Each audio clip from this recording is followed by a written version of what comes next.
جو ہے وہ آئین کے تحت اوتھ نہ اٹھائے ایکٹنگ گورنر کا، آپ صریحاً صوبے کی عوام کے ساتھ زیادتی کریں اور کابینہ بھی میں نہ بنا سکوں جس نے پاکستانی عوام کی اور پنجاب کے عوام بالخصوص جو ہیں ان کے لیے فیصلے کرنے، لیکن ایک لمحہ ضائع کیے بغیر میں اپنے صوبے کی عوام کی خدمت کے جذبے سے آگے بڑھتا رہوں گا۔ لاکھ خاردار تاریں آپ میرے رستے میں بچھائیں، میں ان خاردار تاروں کو عبور کر کر اپنے صوبے کی عوام کے دکھ درد میں ان کے ساتھ شامل ہوں گا۔ عمران نیازی صاحب، آپ کان کھول کے سن لیں، اللہ کے فضل سے کوئی طاقت مجھے اپنی عوام کے دکھ درد اور ان کے مسائل حل کرنے سے نہیں روک سکتی ہے۔ اب اصل مدعے پہ آتے ہیں۔ یہ سب آپ لوگ گھروں میں آٹا چینی لیتے ہیں۔ 4 سالوں میں اس صوبے کے ساتھ جو دوسرے صوبوں کو گندم فراہم کرتا تھا اس کے ساتھ زیادتی کی گئی۔ گندم جانتے بوجھتے ہوئے کہ پوری نہیں ہے باہر بھجوا دی گئی، امپورٹ کیا گیا۔ یہاں پر بزرگوں کو، بہنوں کو، بوڑھی ماؤں کو، مریضوں کو اپنا لائنوں میں لگایا گیا گرمیوں میں۔ آپ کو پتا ہے کہ کتنے لوگ بے ہوش ہوئے گرمی میں، اور پھر جب غریب عوام پس گئی، رل گئی، ترس گئی، تو پھر باہر سے وہی آٹا، مہنگا آٹا ڈالر کے اندر امپورٹ کر دیا گیا۔ اور پھر عمران نیازی نے آ کر کہا کہ یہ سب مافیا نے کیا ہے۔ 4 سال یہ تماشا، یہ کھلواڑ یہ آدمی کرتا رہا عوام کے ساتھ۔ میں یہ بھی بتاتا چلوں کہ آج یہ سیاست نہیں کر رہا، سیاست کی آڑ میں انتشار پھیلا رہا ہے۔ اور آج میں نے جب میڈیا کی رپورٹس دیکھی تو میں آج پاکستانی قوم کے اداروں کو، سیاسی جماعتوں کو، عدلیہ کو اور عوام کو بتانا چاہتا ہوں کہ اس بات کا کیا مطلب ہے کہ پہلے تم اداروں پر حملے کرتے ہو، اداروں کو بدنام کرتے ہو، اپنا سفارتی جو ایک ایکسرسائز ہے اس کو تم سازش کا نام دیتے ہو۔ یہ کوئی سیاست نہیں ہے، یہ آدمی افراتفری چاہتا ہے، انتشار چاہتا ہے۔ کیا 4 سال تمہیں موقع نہیں دیا؟ تم نے کہا کہ میں خودکشی کر لوں گا اور IMF سے قرضہ نہیں لوں گا۔ 6 مہینے تم نے قوم کو سولی پر لٹکایا رکھا، 40% ڈالر بڑھ گیا، اور تم نے IMF کی وہ شرائط مان لی جس کا انہوں نے تقاضا نہیں کیا تھا، اور پھر تم نے خود نیشنل اپنا جو ٹی وی ہے اس پہ آگے کہا کہ میری سنگین غلطی تھی۔ سنگین غلطی نہیں تھی کہ 6 مہینے تم نے عوام کو سولی پہ لٹکایا رکھا اور فائنینشیل مارکیٹ جو ہے وہ کلیپس کر گئی، اپنا روپیہ جو ہے وہ 40% گر گیا۔ یہ تم نے قومی جرم کیا ہے۔ آج یہ انقلاب کے نعرے لگاتا ہے۔ 4 سال پہلے اس نے سونامی سے ملک کو تباہ کر دیا، ہستی بستی معیشت کی 5.8% گروتھ ریٹ ہو رہی تھی، 3200 ارب کی ڈیولپمنٹ بجٹ ہم چھوڑ کے گئے، سی پیک کے منصوبے 12,000 میگا واٹ الحمدللہ بجلی پیدا کی۔ یہ کون سا مذاق ہو رہا ہے؟ جو بات میں کرنا چاہ رہا ہوں کہ اس نے آج کہا ہے کہ میرے لانگ مارچ کے اندر فوج کے خاندان بھی ہوں گے۔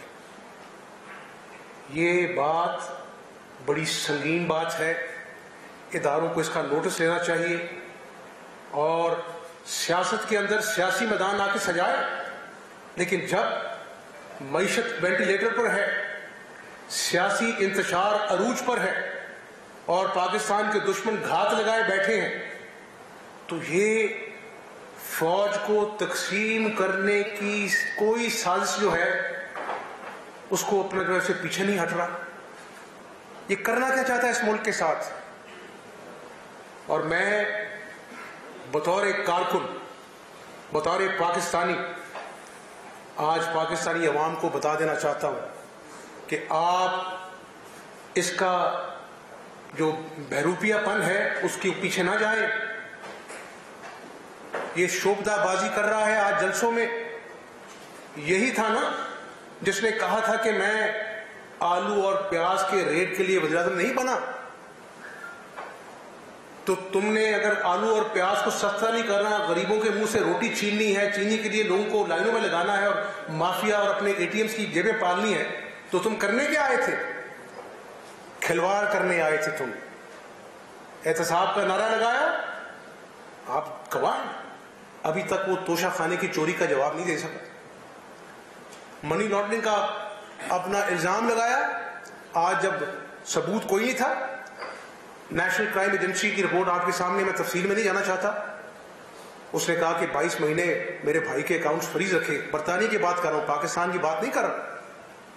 اور آج وہ الیکشن کمیشن کی فورن فنڈنگ کیس میں 7 سال ہو گئے. 7 سال. آج بھی اپنا جو ہے نا وہ اسٹے آرڈر کے پیچھے چھپتا پھر رہا ہے. کس نے اپنے دستخط سے ایف بی آر میں اکاؤنٹس چھپائے؟ کس نے ٹی بوائز کے نام پر پیسے منگوائے؟ کس نے جو ہے وہ پاکستان کے دشمن ممالک سے فنڈنگ کی؟ تو اداروں کو سوچنا پڑے گا کہ یہ ملک کی کیا ڈگر ہے. دیکھیں، نہ میں نے وزیر اعلیٰ ہمیشہ رہنا ہے، نہ آپ نے ہمیشہ جرنلسٹ بن کے رہنا ہے. پاکستان نے اللہ کے فضل سے قائم و دائم رہنا ہے. تو میں آج پاکستانی کے جذبے سے کہنا چاہتا ہوں عوام کو کہ اس شخص پر کڑی نظر رکھو. یہ پاکستان کے ساتھ دشمنی کر رہا ہے اپنی انا کے اندر. جس طرح اس نے آئین اور قانون کی پامالی کی صرف اپنی انا کے بت کو اونچا کرنے کے لیے. کیوں عدالت عظمیٰ کو رات کو 12 بجے عدالت کھلوانا پڑی؟ اگر وہ عدالت نہ کھلتی تو آج ہم بنانا ریپبلک میں ہوتے. اس ملک میں کوئی آئین اور کوئی قانون نہ ہوتا. سیاست کو رکھیں ایک طرف،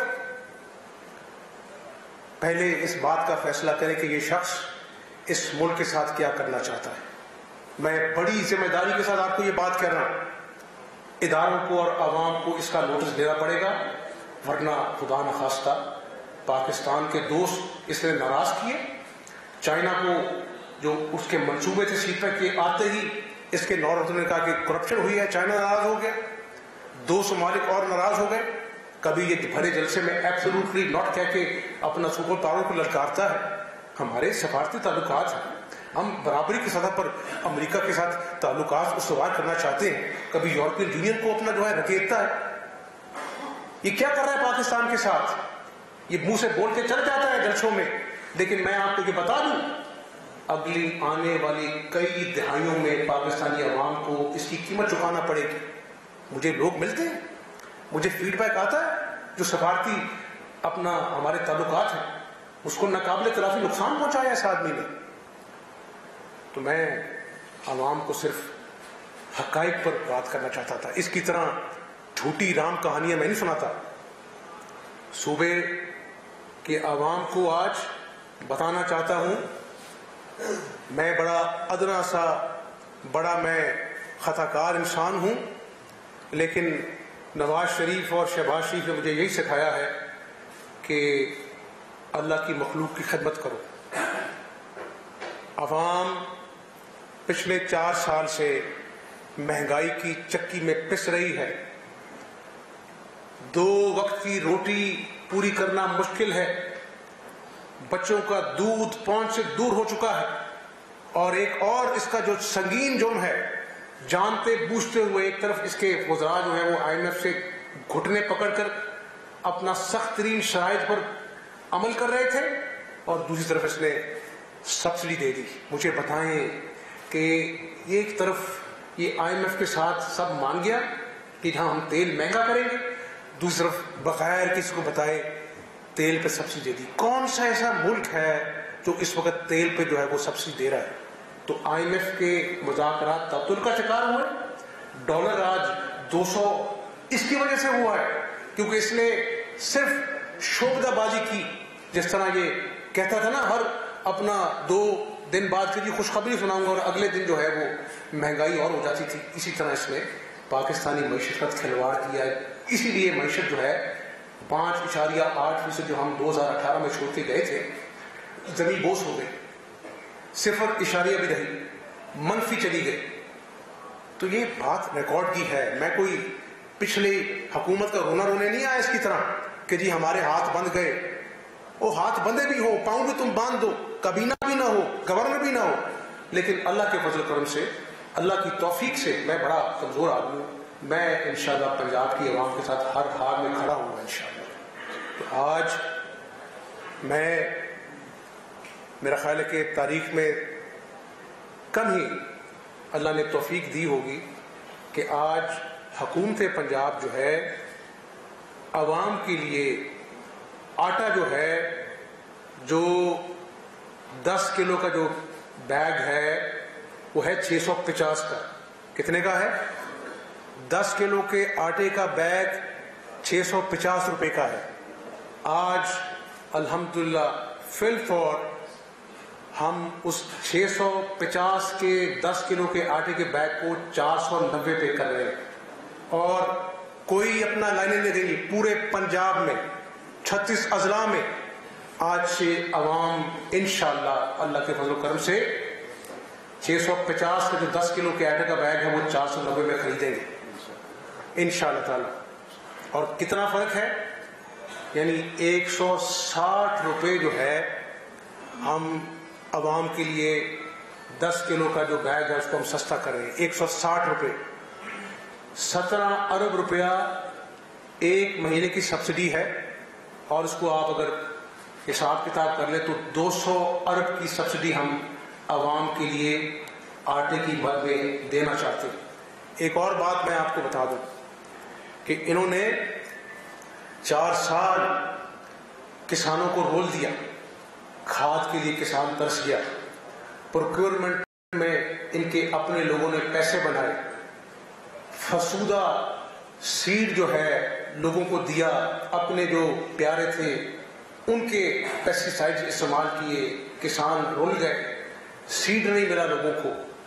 اس کے باوجود اللہ کے فضل و کرم سے میں سیکرٹری فوڈ کو، اپنی انتظامیہ کو شاباش دیتا ہوں کہ الحمدللہ ہم نے آج کے دن میں 45 اپنا جو ہے وہ لاکھ من جو گندم ہے وہ ہم نے پرکور کر لی ہے خدا کے فضل و کرم سے. اور کس ریٹ پہ کی کہ جاننا ضروری ہے آپ کے لیے. آج انٹرنیشنل مارکیٹ میں گورنمنٹ اپنا جو گندم کا ریٹ ہے، اگر آپ اس کو ڈالر جو $500 پر ٹن ہے، کتنا ہے؟ $500 پر ٹن. اور اگر آپ اس کو موڑ میں آپ اس کو کریں تو 4000 روپیہ پر من ہے. انٹرنیشنل مارکیٹ میں گندم کا ریٹ کتنا ہے؟ 4000 روپے پر من.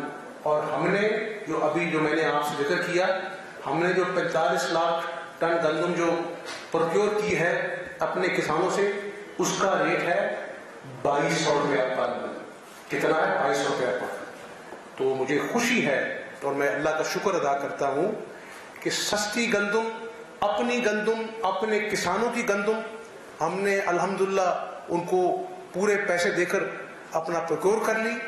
1 سال کی گندم ہم نے اپنا جو ہے ہمارے پاس سٹاکس موجود ہیں، اور اپنی جو وسائل ہیں اس کو بروئے کار لاتے ہوئے اپنی پنجاب کی گندم جو ہے اس پر ہم آج سبسڈی دے رہے ہیں.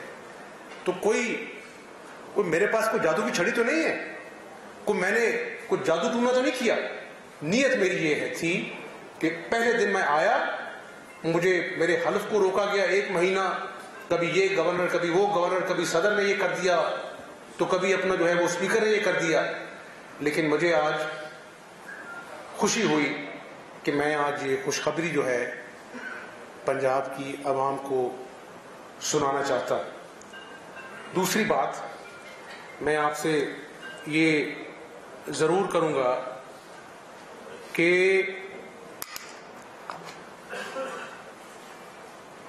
اس اللہ کی بادشاہی ہے، میری کوئی اوقات نہیں۔